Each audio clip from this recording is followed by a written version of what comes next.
Sur les militants anti-viande de l'association L214, ce sont eux qui ont révélé les images chocs sur la maltraitance dans les abattoirs. Réponse du gouvernement après la série de scandales de maltraitance dans les abattoirs. Stéphane Le Foll a annoncé aujourd'hui une vingtaine de mesures pour mieux repérer et sanctionner les actes de cruauté envers les animaux. Il propose notamment de créer un délit pénal de maltraitance animale. Ce sont bien sûr les images chocs diffusées par l'association L214 qui ont fait réagir les autorités. Alors L214, c'est une association de militants anti-viande à la stratégie de communication bien huilée. Qui sont-ils et quel est leur objectif? Enquête signée Sandrine Aramon, Antoine Laroche.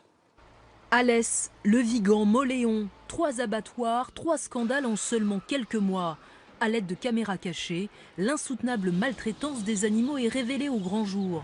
Derrière ces révélations, une association L214 créée à Lyon en 2008. Sébastien Arsac est l'un des fondateurs. Ça va ?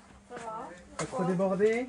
Débordés, comme après chaque diffusion d'une nouvelle vidéo sur leur site internet, courriers et appels en cascade. Le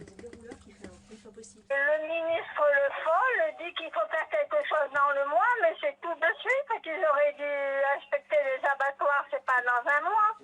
En un an, l'association est passée de 4 000 à 12 000 adhérents. Les vidéos chocs diffusées sur la toile sont devenues une arme de guerre redoutable. Au début, à chaque fois qu'on a un lanceur d'alerte qui nous contacte, une personne qui a accès à un lieu, on va la rencontrer.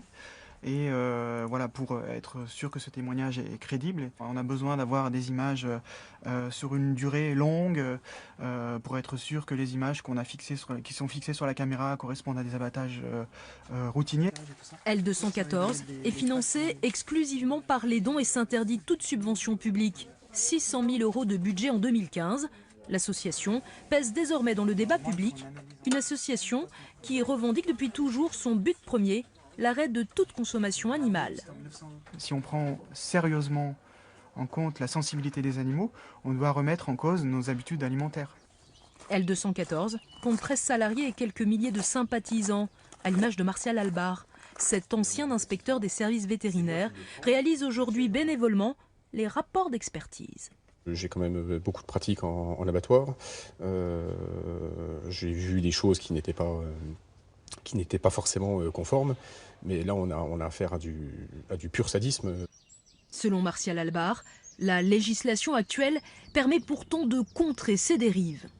On signale ces faits au responsable, à l'exploitant de l'abattoir, qui doit lui prendre des sanctions professionnelles à l'égard des opérateurs. Et puis en tant qu'agent des services vétérinaires, commissionné et assermenté, on doit relever l'infraction par procès verbal transmis au procureur de la République. En dénonçant l'industrie de l'abattage, L214 cherche à culpabiliser les consommateurs et ne s'en cache pas. Mais entre bonne conscience et habitude, bien peu d'entre eux renoncent finalement à la viande. Question de temps, assène l'association.